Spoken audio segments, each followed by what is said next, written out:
श्री अकाल टीवी 84 देख रहे सारे दर्शकों का स्वागत है। मैं हरप्रीत कौर ते बुलेटिन की शुरुआत करते हैं हेडलाइंस के नाल। लोक सभा ਦੀਆਂ ਚੋਣਾਂ ਲਈ VOTING ਤੋਂ ਬਾਅਦ ਹੋਏ ਐਗਜ਼ਿਟ ਪੋਲ ਵਿੱਚ ਭਾਜਪਾ ਨੂੰ ਬਹੁਮਤ। ਐਗਜ਼ਿਟ ਪੋਲਸ ਨੂੰ ਕਾਂਗਰਸੀ ਆਗੂਆਂ ਨੇ ਨਕਾਰਿਆ, ਜਦਕਿ ਭਾਜਪਾ ਦੇ ਵਿੱਚ ਖੁਸ਼ੀ ਦਾ ਮਾਹੌਲ। ਕੈਪਟਨ ਅਮਰਿੰਦਰ ਸਿੰਘ ਤੇ ਨਵਜੋਤ ਸਿੱਧੂ ਦਰਮਿਆਨ ਪੈਦਾ ਹੋਏ ਮਤਭੇਦਾਂ ਤੇ ਸਿਆਸਤ ਸ਼ਿਖਰਾਂ ਤੇ। ਕੈਪਟਨ ਦੇ ਕਰੀਬੀਆਂ ਵੱਲੋਂ ਸਿੱਧੂ ਤੇ ਨਿਸ਼ਾਨੇ। ਨਵਜੋਤ ਸਿੱਧੂ ਦੀ ਪਤਨੀ ਤੇ ਹਰਪਾਲ ਚੀਮਾ ਨੇ ਕੀਤੀ ਸਿੱਧੂ ਦੀ ਵਕਾਲਤ। ਲੋਕਾਂ ਦੀ ਮਦਦ ਕਰਨ ਲਈ ਜਾਣੇ ਜਾਂਦੇ ਅਨਮੋਲ ਕਵਾਤਰਾ ਤੇ ਕਾਂਗਰਸੀਆਂ ਵੱਲੋਂ ਹਮਲਾ ਕਰਨ ਦੇ ਦੋਸ਼। ਹਜ਼ਾਰਾਂ ਦੀ ਗਿਣਤੀ ਦੇ ਵਿੱਚ ਲੋਕ ਅਨਮੋਲ ਦੇ ਹੱਕ ਦੇ ਵਿੱਚ ਲੁਧਿਆਣਾ ਪੁੱਜੇ। ਦਬਾਅ ਹੇਠ ਆਈ ਪੁਲਿਸ ਨੇ ਕਾਂਗਰਸੀ ਆਗੂਆਂ ਖਿਲਾਫ ਕੀਤਾ ਮਾਮਲਾ ਦਰਜ। ਦੋਸ਼ੀਆਂ ਨੇ ਆਪਣੇ ਆਪ ਨੂੰ ਦੱਸਿਆ ਬੇਗੁਨਾਹ ਤੇ ਰਾਜਸਥਾਨ ਤੋਂ ਚੰਡੀਗੜ੍ਹ ਜਾ ਰਹੀ ਲਗਜ਼ਰੀ ਬੱਸ ਚੜੀ ਅੱਗ ਦੀ ਭੇਟ। ਸ਼ਾਰਟ ਸਰਕਟ ਕਾਰਨ ਸਾਰੀ ਬੱਸ ਸੜ ਕੇ ਸਵਾ। ਸਵਾਰੀਆਂ ਨੇ ਮੁਸ਼ਕਲ ਨਾਲ ਬਚਾਈ ਜਾਨ। ਤੇ ਹੁਣ ਇਹਨਾਂ ਖਬਰਾਂ ਦਾ ਵਿਸਥਾਰ। 17ਵੀਂ ਲੋਕ ਸਭਾ ਦੀਆਂ ਚੋਣਾਂ ਲਈ VOTING ਤੋਂ ਬਾਅਦ ਹੋਏ ਐਗਜ਼ਿਟ ਪੋਲ ਵਿੱਚ ਜ਼ਿਆਦਾਤਰ ਨਿਊਜ਼ ਚੈਨਲਾਂ ਨੇ ਭਾਜਪਾ ਦੀ ਅਗਵਾਈ ਵਾਲੇ NDA ਦੀ ਸਰਕਾਰ ਮੁੜ ਬਣਾਉਣ ਦਾ ਅਨੁਮਾਨ ਪ੍ਰਗਟਾਇਆ ਹੈ।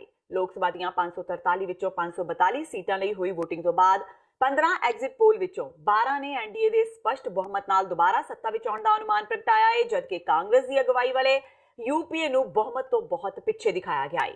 ਇਹਨਾਂ ਐਗਜ਼ਿਟ ਪੋਲਸ ਵਿੱਚ NDA ਨੂੰ 231 ਤੋਂ 365 ਸੀਟਾਂ, ਜਦਕਿ UPA ਨੂੰ 62 ਤੋਂ 164 ਸੀਟਾਂ ਮਿਲਣ ਦੀ ਸੰਭਾਵਨਾ ਪ੍ਰਗਟਾਈ ਗਈ ਹੈ। ਹੋਰਨਾਂ ਪਾਰਟੀਆਂ ਨੂੰ 69 ਤੋਂ 159 ਤੱਕ ਸੀਟਾਂ ਮਿਲਣ ਦੀ ਗੱਲ ਕਹੀ ਗਈ ਹੈ। ਤਿੰਨ ਐਗਜ਼ਿਟ ਪੋਲਸ ਵਿੱਚ NDA ਨੂੰ ਪੂਰਨ ਬਹੁਮਤ ਤੋਂ ਦੂਰ ਦੱਸਿਆ ਗਿਆ ਹੈ।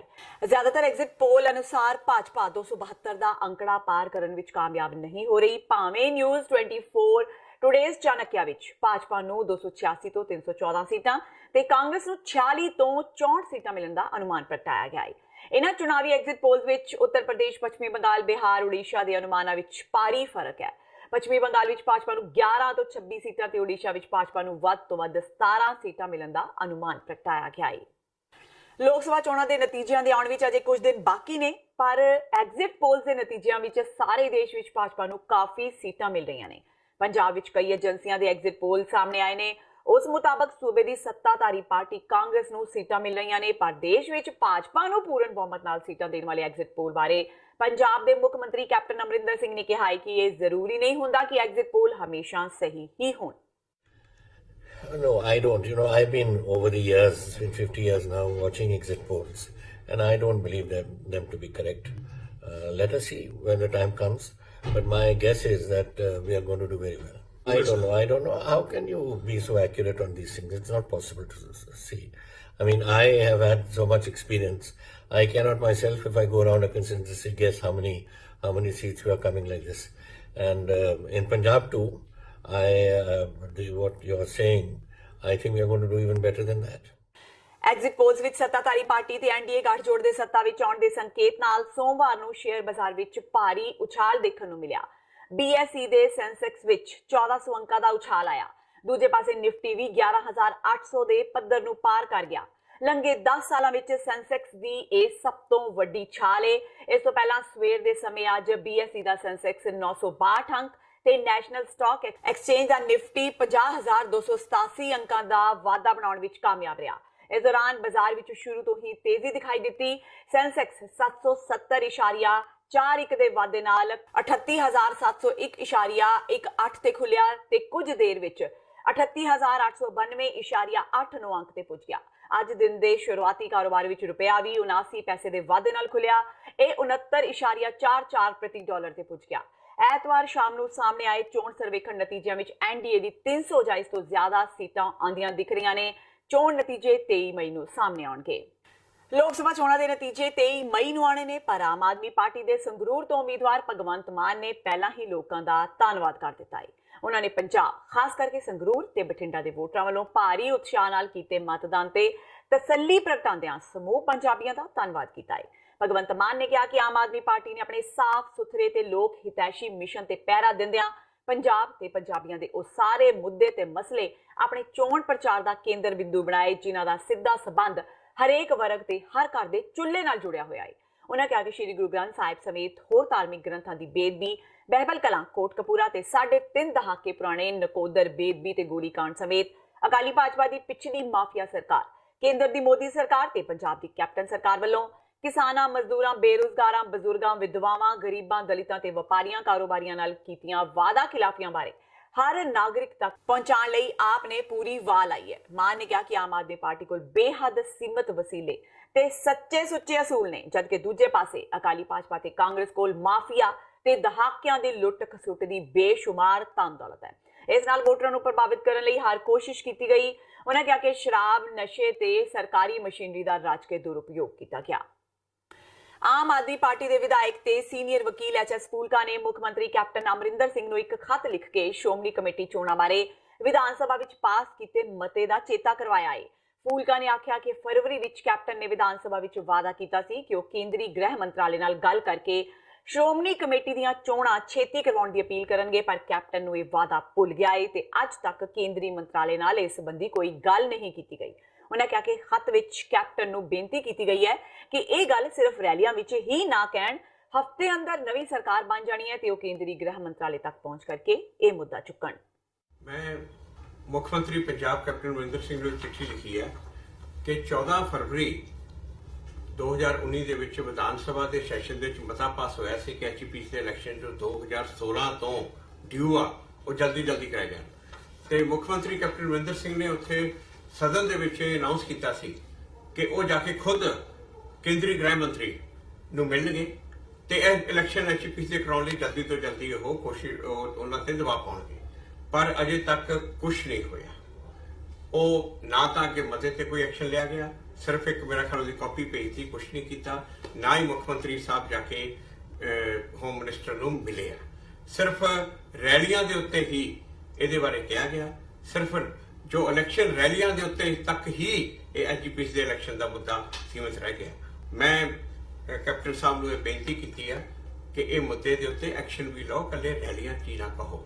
ਤੇ ਹੁਣ ਇੱਕ ਹਫ਼ਤੇ ਦੇ ਵਿੱਚ ਨਵੀਂ ਸਰਕਾਰ ਬਣ ਜਾਣੀ ਹੈ, ਹੋਮ ਮਿਨਿਸਟਰ ਨਵੇਂ ਬਣ ਜਾਣਗੇ, ਤਾਂ ਕੈਪਟਨ ਅਮਰਿੰਦਰ ਸਿੰਘ ਹੋਰਾਂ ਨੂੰ ਜਾ ਕੇ ਇੱਕ ਉਸੇ ਟਾਈਮ ਤੇ ਨਵੇਂ ਗ੍ਰਹਿ ਮੰਤਰੀ ਨੂੰ ਮਿਲਣਾ ਚਾਹੀਦਾ ਤੇ ਉਹਨਾਂ ਤੇ ਜ਼ੋਰ ਪਾਉਣਾ ਚਾਹੀਦਾ ਕਿ ਐਚਪੀਸੀ ਦੇ ਇਲੈਕਸ਼ਨ ਜੋ ਡਿਊ ਨੇ ਉਹ ਜਲਦੀ ਕਰਾਓ ਤੇ ਗੁਰਦੁਆਰਾ ਇਲੈਕਸ਼ਨ ਕਮਿਸ਼ਨ ਜੋ ਸੈਂਟਰਲ ਗਵਰਨਮੈਂਟ ਨੇ ਅਪਾਇੰਟ ਕਰਨਾ ਉਹ ਜਲਦੀ ਤੋਂ ਜਲਦੀ ਅਪਾਇੰਟ ਕੀਤਾ ਜਾਵੇ। ਆਪਣੇ ਸੂਟ ਤੇ ਤਕੜੀ ਦਾ ਚੋਣ ਨਿਸ਼ਾਨ ਲਗਾਉਣ ਕਾਰਨ ਸੁਖਬੀਰ ਬਾਦਲ ਦੀ ਛੋਟੀ ਬੇਟੀ ਗੁਰਲੀਨ ਬਾਦਲ ਮੁਸ਼ਕਲਾਂ ਵਿੱਚ ਘਿਰ ਗਈ ਹੈ। ਚੋਣ ਕਮਿਸ਼ਨ ਨੇ ਸਾਬਕਾ ਉਪ ਮੁੱਖ ਮੰਤਰੀ ਸੁਖਬੀਰ ਸਿੰਘ ਬਾਦਲ ਦੀ ਛੋਟੀ ਬੇਟੀ ਗੁਰਲੀਨ ਕੌਰ ਨੂੰ ਨੋਟਿਸ ਜਾਰੀ ਕਰਕੇ 24 ਘੰਟਿਆਂ ਵਿੱਚ ਇਸ ਦਾ ਜਵਾਬ ਮੰਗਿਆ ਹੈ। ਚੋਣ ਅਧਿਕਾਰੀਆਂ ਮੁਤਾਬਕ ਸੁਖਬੀਰ ਬਾਦਲ ਦੀ ਬੇਟੀ ਗੁਰਲੀਨ ਕੌਰ ਆਪਣੇ ਸੂਟ ਤੇ ਪਾਰਟੀ ਦਾ ਬਿੱਲਾ ਲਗਾ ਕੇ ਪੋਲਿੰਗ ਬੂਥ ਨੰਬਰ 136 ਤੇ ਅੰਦਰ ਤੱਕ ਮਤਦਾਨ ਕਰਨ ਲਈ ਗਈ ਸੀ। ਚੋਣ ਕਮਿਸ਼ਨ ਨੇ ਹਦਾਇਤ ਦਿੱਤੀ ਸੀ ਕਿ ਕਿਸੇ ਵੀ ਤਰ੍ਹਾਂ ਦਾ ਪਾਰਟੀ ਦਾ ਚੋਣ ਪ੍ਰਚਾਰ ਸੰਬੰਧੀ ਸਮਾਨ ਲੈ ਕੇ ਪੋਲਿੰਗ ਸਟੇਸ਼ਨ ਦੇ 100 ਮੀਟਰ ਦੇ ਘੇਰੇ ਵਿੱਚ ਨਹੀਂ ਜਾ ਸਕਦੇ। ਇਸੇ ਕਾਰਨ ਉਹਨਾਂ ਨੂੰ ਨੋਟਿਸ ਜਾਰੀ ਕੀਤਾ ਗਿਆ ਹੈ। ਜਵਾਬ ਆਉਣ ਤੋਂ ਬਾਅਦ ਇਸ ਦੀ ਰਿਪੋਰਟ ਚੋਣ ਕਮਿਸ਼ਨ ਨੂੰ ਭੇਜ ਦਿੱਤੀ ਜਾਵੇਗੀ। ਉਹਨਾਂ ਕਿਹਾ ਕਿ ਆਪਣੇ ਹਿਸਾਬ ਨਾਲ ਜੋ ਵੀ ਠੀਕ ਹੋਵੇਗਾ ਚੋਣ ਕਮਿਸ਼ਨ ਕਾਰਵਾਈ ਕਰੇਗਾ। ਇੱਕ ਘਟਨਾ ਦੀ ਮੈਨੂੰ ਸਵੇਰੇ ਇਨਫੋਰਮੇਸ਼ਨ ਮਿਲਾ ਸੀ, ਕਿਉਂਕਿ ਕਈ ਵਾਰ ਇਹ ਹੁੰਦਾ ਹੈ ਆਰੋਪ ਪ੍ਰਤਿਆਰੋਪ ਹੁੰਦਾ ਹੈ। ਇਹਦੇ ਵਿੱਚ ਅਸੀਂ ਇੱਕ ਰਿਪੋਰਟ ਵਾਸਤੇ ਡੀਸੀ ਨੂੰ ਭੇਜਿਆ ਸੀ ਮੁਕਤਸਰ ਦੀ, ਜਿਹਦੇ ਵਿੱਚ ਸਾਡੇ ਕੋਲ ਰਿਪੋਰਟ ਆਊਗਾ, ਐਕਸ਼ਨ ਟੇਕਨ ਰਿਪੋर्ट ही आना है। कोई भी अगर जाने में अनजाने में representation of people act section 126 ਨੂੰ ਕੋਈ ਵੀ ਵਾਇਲੇਟ ਕਰਦਾ ਹੈ ਫਿਰ ਕਾਨੂੰਨ ਆਪਣਾ ਕੰਮ ਕਰਦਾ ਹੈ। ਤੇ ਹੁਣ ਵੇਲਾ ਹੋ ਗਿਆ ਬ੍ਰੇਕ ਦਾ। ਬਾਕੀ ਦੀਆਂ ਖਬਰਾਂ ਇਸ ਬ੍ਰੇਕ ਤੋਂ ਬਾਅਦ।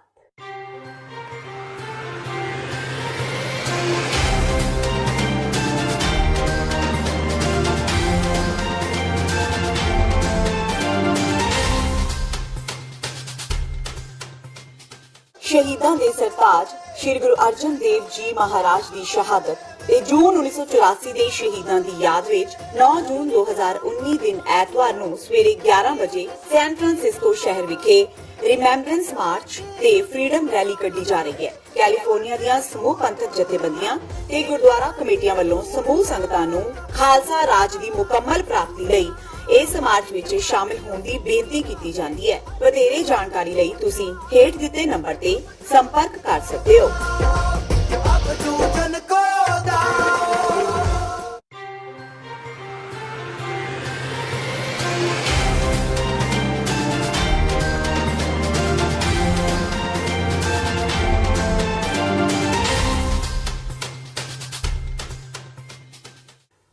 ਟੀਵੀ 84 ਦੇ ਖਬਰਾਂ ਦੇ ਬੁਲੇਟਿਨ ਵਿੱਚ ਸਵਾਗਤ ਹੈ। ਵਧਦੇ ਹਾਂ ਅਗਲੀ ਖਬਰ ਵੱਲ। ਚੋਣਾਂ ਦੇ ਨਤੀਜਿਆਂ ਤੋਂ ਬਾਅਦ ਪੰਜਾਬ ਦੇ ਸਿਆਸੀ ਸਮੀਕਰਨ ਬਦਲਣ ਦੀ ਸੰਭਾਵਨਾ ਬਾਰੇ ਚਰਚਾ ਸ਼ੁਰੂ ਹੋ ਗਈ ਹੈ। ਪੰਜਾਬ ਦੀ ਸਿਆਸਤ ਵਿੱਚ ਵੱਡਾ ਨਾਮ ਮੁੱਖ ਮੰਤਰੀ ਕੈਪਟਨ ਅਮਰਿੰਦਰ ਸਿੰਘ ਤੇ ਮੰਤਰੀ ਨਵਜੋਤ ਸਿੱਧੂ ਖੁੱਲ੍ਹ ਕੇ ਆਮੋ ਸਾਹਮਣੇ ਆ ਗਏ ਨੇ। ਕੈਪਟਨ ਕਹਿ ਰਹੇ ਨੇ ਕਿ ਵੋਟਾਂ ਤੋਂ ਪਹਿਲਾਂ ਸਿੱਧੂ ਦਾ ਬਿਆਨ ਕਾਂਗਰਸ ਦਾ ਨੁਕਸਾਨ ਕਰ ਰਿਹਾ ਹੈ ਤੇ ਪਾਰਟੀ ਵਿੱਚ ਅਨੁਸ਼ਾਸਨਹੀਨਤਾ ਨੂੰ ਬਰਦਾਸ਼ਤ ਨਹੀਂ ਕੀਤਾ ਜਾਵੇਗਾ। ਦੱਸ ਦਈਏ ਕਿ ਐਤਵਾਰ ਨੂੰ ਮੁੱਖ ਮੰਤਰੀ ਕੈਪਟਨ ਅਮਰਿੰਦਰ ਸਿੰਘ ਨੇ ਕਿਹਾ ਕਿ ਨਵਜੋਤ ਸਿੱਧੂ ਮੁੱਖ ਮੰਤਰੀ ਬਣਨਾ ਚਾਹੁੰਦਾ ਹੈ। ਮੁੱਖ ਮੰਤਰੀ ਨੇ ਕਿਹਾ ਕਿ ਵੋਟਾਂ ਤੋਂ ਪਹਿਲਾਂ ਸਿੱਧੂ ਦੇ ਬਿਆਨ ਨਾਲ ਕਾਂਗਰਸ ਦਾ ਨੁਕਸਾਨ ਹੋਇਆ ਹੈ। ਉਹਨਾਂ ਅੱਗੇ ਕਿਹਾ ਕਿ ਕਾਂਗਰਸ ਵਿੱਚ ਅਨੁਸ਼ਾਸਨਹੀਨਤਾ ਬਰਦਾਸ਼ਤ ਨਹੀਂ ਕੀਤੀ ਜਾਵੇਗੀ, ਜਦਕਿ ਸਿੱਧੂ ਵਿਰੁੱਧ ਕਿਸੇ ਵੀ ਕਾਰਵਾਈ ਦਾ ਫੈਸਲਾ ਪਾਰਟੀ ਹਾਈ ਕਮਾਂਡ ਨੇ ਕਰਨਾ ਹੈ। ਕੈਪਟਨ ਨੇ ਕਿਹਾ ਕਿ ਜੇ ਸਿੱਧੂ ਸੱਚੇ ਕਾਂਗਰਸੀ ਨੇ ਤਾਂ ਆਪਣੇ ਗਿਲੇ ਸ਼ਿਕਵੇ ਦਾ ਪ੍ਰਗਟਾਵਾ ਕਰਨ ਲਈ ਢੁਕਵੇਂ ਸਮੇਂ ਦੀ ਚੋਣ ਕਰਦੇ ਤੇ ਪੰਜਾਬ ਵਿੱਚ ਵੋਟਾਂ ਪੈਣ ਤੋਂ ਤੁਰੰਤ ਪਹਿਲਾਂ ਅਜਿਹਾ ਬੋਲਣਾ ਸਹੀ ਨਹੀਂ ਸੀ। अखबारों में मैंने देखा है कि उन्होंने नोटिस लिया है and they will probably after this election. अब Congress party does not believe in indiscipline. मैंने बहुत देखा है, मुझे 50 साल हो गए, I have seen it and they will not accept things where you can damage the party, otherwise you are free to say what you want. ਮੁੱਖ ਮੰਤਰੀ ਕੈਪਟਨ ਅਮਰਿੰਦਰ ਸਿੰਘ ਵੱਲੋਂ ਨਵਜੋਤ ਸਿੱਧੂ ਖਿਲਾਫ ਦਿੱਤੇ ਬਿਆਨ ਤੋਂ ਬਾਅਦ ਕੈਬਨਿਟ ਮੰਤਰੀ ਸੁਖਜਿੰਦਰ ਸਿੰਘ ਰੰਧਾਵਾ ਨੇ ਵੀ ਸਿੱਧੂ ਖਿਲਾਫ ਮੋਰਚਾ ਖੋਲ ਦਿੱਤਾ ਹੈ। ਰੰਧਾਵਾ ਨੇ ਕਿਹਾ ਕਿ ਜਿਸ ਤਰ੍ਹਾਂ ਨਵਜੋਤ ਸਿੱਧੂ ਕਾਂਗਰਸ ਖਿਲਾਫ ਬਿਆਨਬਾਜ਼ੀ ਕਰ ਰਹੇ ਨੇ, ਇਸ ਤੋਂ ਲੱਗਦਾ ਹੈ ਕਿ ਉਹ ਬਾਦਲਾਂ ਨੂੰ ਫਾਇਦਾ ਪਹੁੰਚਾ ਰਹੇ ਨੇ। ਨਵਜੋਤ ਸਿੱਧੂ ਵੱਲੋਂ ਦਿੱਤੇ ਗਏ ਫ੍ਰੈਂਡਲੀ ਮੈਚ ਵਾਲੇ ਬਿਆਨ ਨੂੰ ਕਾਂਗਰਸ ਦੀ ਪਿੱਠ ਵਿੱਚ ਛੁਰਾ ਮਾਰਨ ਵਾਲਾ ਦੱਸਦੇ ਹੋਏ ਰੰਧਾਵਾ ਨੇ ਕਿਹਾ ਕਿ ਸਿੱਧੂ ਨੂੰ ਕਿਸੇ ਵੀ ਪਾਰਟੀ ਵਿੱਚ ਬਹੁਤੀ ਦੇਰ ਟਿਕਣ ਦੀ ਆਦਤ ਨਹੀਂ ਹੈ। ਬੜੇ ਅਨਫੋਰਚੂਨੇਟ ਹੈ ਕਿ ਜਿਸ ਅਮਰਿੰਦਰ ਸਿੰਘ ਨੇ ਬਾਦਲਾਂ ਨੂੰ ਫੜ ਕੇ ਅੰਦਰ ਦਿੱਤਾ ਹੋਵੇ ਤੇ ਉਸ ਟਾਈਮ ਸਿੱਧੂ ਸਾਹਿਬ ਬਾਦਲਾਂ ਦੀ ਉਸ ਟੀਮ ਚੋਂ ਜਿਸ ਟਾਈਮ ਖਿਡਾਰੀ ਦੇ ਲਈ ਅਸੀਂ ਅਸੈਂਬਲੀ 'ਚ ਬੋਲਦੇ ਹੋਈਏ, ਉਸ ਟਾਈਮ ਸਿੱਧੂ ਸਾਹਿਬ ਦੇ ਮੈਸੇਜ ਸਾਡੇ ਨਾਲ ਐਮਐਲਏ ਹੋਣ ਅਕਾਲੀ ਦਲ ਦੇ ਨਾਲ ਬੀਜੇਪੀ ਦੀ, ਔਰ ਇੱਕ ਵਾਰੀ ਵੀ ਉੱਠ ਕੇ ਗੁਰੂ ਸਾਹਿਬ ਦੀ ਬੇਅਦਬੀ ਦੀ ਲਈ ਉਹਨਾਂ ਨੇ ਇੱਕ ਵਾਰੀ ਵੀ ਆਵਾਜ਼ ਨਹੀਂ ਉਠਾਈ।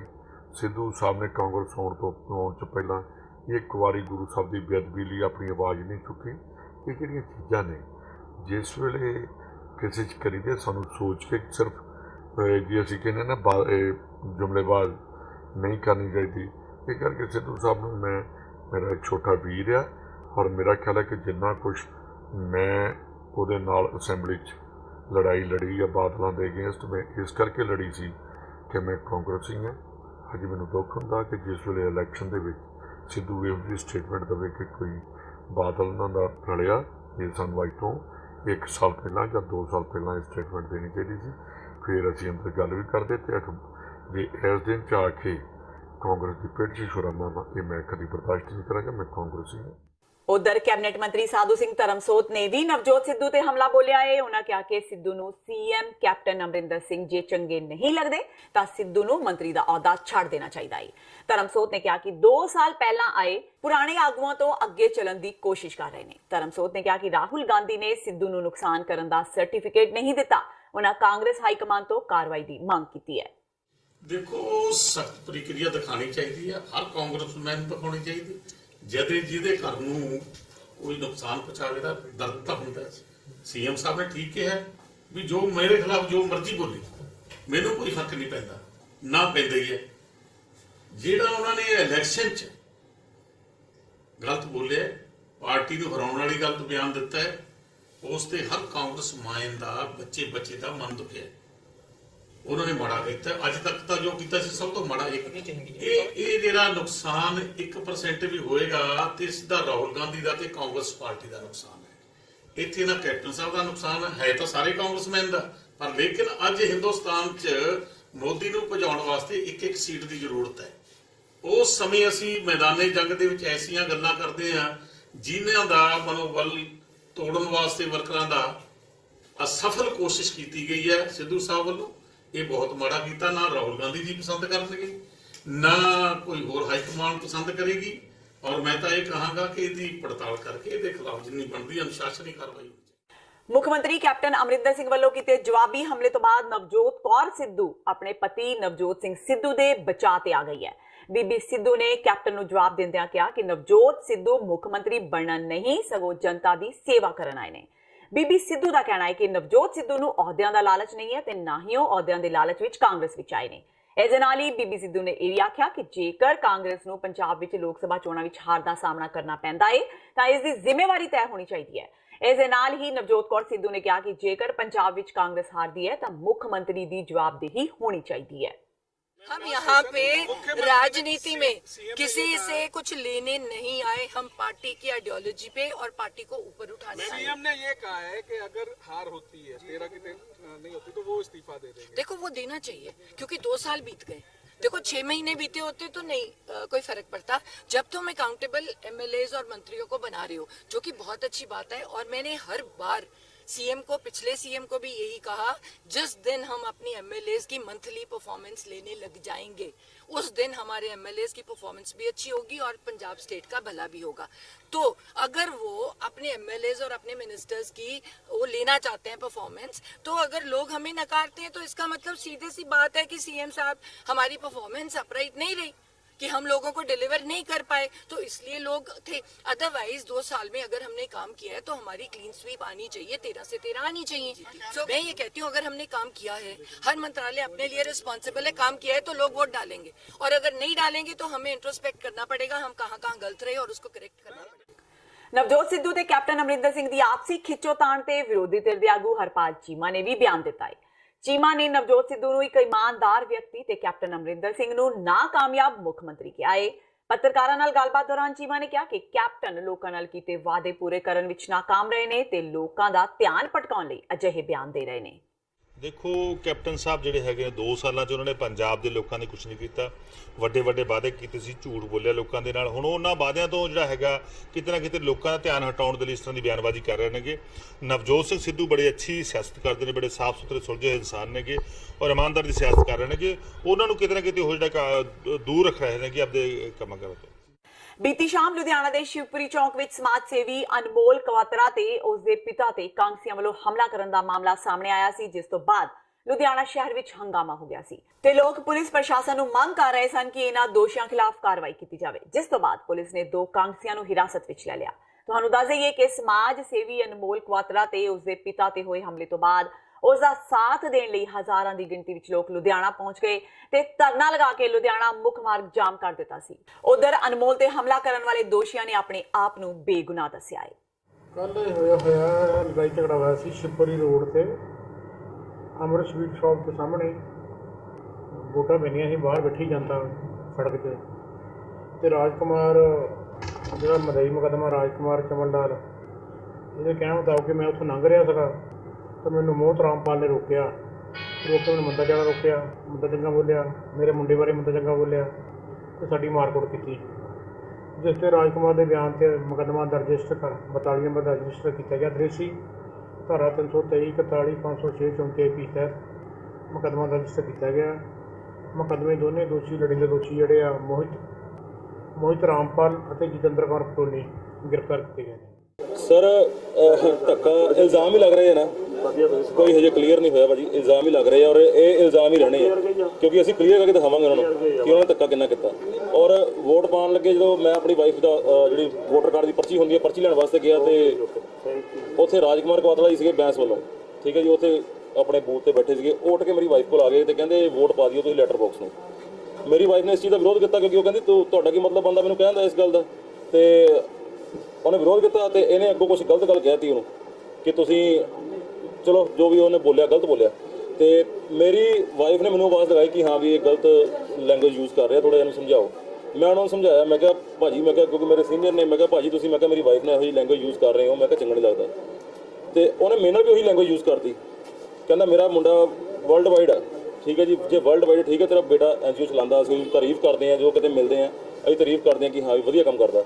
ਬਟ ਜੇ ਵਧੀਆ ਕੰਮ ਕਰਦਾ ਤਾਂ ਮਤਲਬ ਇਹ ਨਹੀਂ ਹੈ ਕਿ ਤੁਸੀਂ ਲੋਕਾਂ ਨੂੰ ਗਾਲਾਂ ਕੱਢੋ, ਲੋਕਾਂ ਨੂੰ ਦੱਸੋ ਕਿ ਹਾਂ ਕਿ ਮੇਰਾ ਬੇਟਾ ਵਰਲਡ ਵਾਈਡ ਆ। ਤੇ ਉਹਨਾਂ ਨੇ 1 ਮਿੰਟ ਦੇ ਵਿੱਚ ਫੋਨ ਕੀਤਾ। ਅਸੀਂ ਸਾਡੇ ਜਿਹੜੇ ਸੀਨੀਅਰ ਬੈਠੇ ਸੀ ਉੱਥੇ, ਕਾਫੀ ਸੀਨੀਅਰ ਸਾਡੇ ਜਿਹੜੇ 60-65 ਸਾਲ ਦੇ ਜਿਹੜੇ ਸਾਡੇ ਇੱਥੇ ਸੀਨੀਅਰ ਹੈ ਬਜ਼ੁਰਗ ਨੇ, ਉਹਨਾਂ ਨੂੰ ਕਿਹਾ ਵੀ ਕਿ ਹਾਂ ਵੀ ਤੂੰ ਅਗਰੈਸਿਵ ਨਾ ਹੋ, ਤੂੰ ਠੰਡਾ ਰਹਿ, ਕੋਈ ਗੱਲ ਨਹੀਂ, ਇੱਥੇ ਕਿਹੜੀ ਗੱਲ ਹੋਈ ਹੈ, ਸਾਰੇ ਬੈਠੇ ਹੀ ਆ, ਮਹੱਲਾ ਹੀ ਹੈ, ਕਿ ਮਹੱਲੇ ਦਾ ਵਾਰਡ ਭਾਜੀ ਇੱਕ ਵਾਰਡ ਹੈ, ਵਾਰਡ ਪਰਿਵਾਰ ਹੁੰਦਾ ਇੱਕ, ਅਸੀਂ ਪਰਿਵਾਰ ਵਾਂਗੂ ਸਾਰੇ ਵਾਰਡ 'ਚ ਰਹਿੰਦੇ ਹਾਂ। ਤੇ ਇਹਨਾਂ ਨੇ 1 ਮਿੰਟ 'ਚ ਫੋਨ ਕੀਤਾ ਆਪਣੇ ਬੇਟੇ ਨੂੰ ਕਿ ਜਾਂ ਤਾਂ ਇਹਨੂੰ ਮਾਰ ਦੇ ਜਾਂ ਮੈਨੂੰ ਮਾਰ ਦੇ, ਅੱਜ ਮੈਂ ਇਹਨੂੰ ਮਾਰ ਕੇ ਹੀ ਜਾਣਾ। ਦੱਸੋ, ਇਹਦਾ ਬੇਟਾ ਵਿਦਿਨ 10 ਮਿੰਟ ਉੱਥੇ ਪਹੁੰਚ ਗਿਆ ਜੀ, ਆਪਣੀ ਟੀਮ ਲੈ ਕੇ, ਪੂਰੇ ਮੁੰਡੇ ਦੇ ਕੋਲ, ਔਰ ਪਲੈਨਿੰਗ ਸੀ ਪੂਰੀ, ਉਹਨੇ ਪਲਾਨ ਸੀ ਪਹਿਲਾਂ, ਔਰ ਉਹ ਮੁੰਡੇ ਲੈ ਕੇ ਉੱਥੇ ਪਹੁੰਚ ਗਿਆ, ਉਹਨੇ ਆਂਦੇ ਹੀ ਸਾਨੂੰ ਲਲਕਾਰਿਆ। ਅਨਮੋਲ ਕਵਾਤਰਾ ਤੇ ਉਸ ਦੇ ਪਿਤਾ ਤੇ ਹੋਏ ਹਮਲੇ ਤੋਂ ਬਾਅਦ ਉਸ ਦਾ ਸਾਥ ਦੇਣ ਲਈ ਹਜ਼ਾਰਾਂ ਦੀ ਗਿਣਤੀ ਵਿੱਚ ਲੋਕ ਲੁਧਿਆਣਾ ਪਹੁੰਚ ਗਏ, ਜਿਸ ਤੋਂ ਬਾਅਦ ਪੁਲਿਸ ਨੂੰ ਚੁੱਕਦਿਆਂ ਹੋਇਆਂ ਦੋਸ਼ੀਆਂ ਖਿਲਾਫ ਪਰਚਾ ਦਰਜ ਕਰਨਾ ਪਿਆ। ਉਧਰ ਨਵਜੋਤ ਕੌਰ ਲੰਬੀ ਨੇ ਵੀ ਅਨਮੋਲ ਕਵਾਤਰਾ ਦੀ ਹਮਾਇਤ ਕੀਤੀ ਹੈ। ਲੰਬੀ ਨੇ ਰਾਤ ਨੂੰ ਲਾਈਵ ਹੋ ਕੇ ਲੋਕਾਂ ਨੂੰ ਅਨਮੋਲ ਦੀ ਮਦਦ ਲਈ ਪਹੁੰਚਣ ਦੀ ਅਪੀਲ ਕੀਤੀ ਤੇ ਕਿਹਾ ਕਿ ਅਨਮੋਲ ਦੇ ਹੱਕ ਵਿੱਚ ਉਹ ਵੀ ਜਲਦੀ ਹੀ ਲੁਧਿਆਣਾ ਪਹੁੰਚੇਗੀ। ਸੋ ਮੈਨੂੰ ਹੁਣੇ ਪਤਾ ਚੱਲੇ ਕਿ ਵੀਰ ਅਨਮੋਲ ਕਵਾਤਰਾ ਜੀ ਦੇ ਪਿਤਾ ਜੀ ਤੇ ਕਾਂਗਰਸ ਨਾਲ ਸੰਬੰਧਿਤ ਕੁਝ ਲੋਕਾਂ ਦੇ ਵੱਲੋਂ ਹਮਲਾ ਕੀਤਾ ਗਿਆ, ਜੋ ਕਿ ਬਹੁਤ ਨਿੰਦਣਯੋਗ, ਬਹੁਤ ਮੰਦਭਾਗੀ ਘਟਨਾ ਹੈ।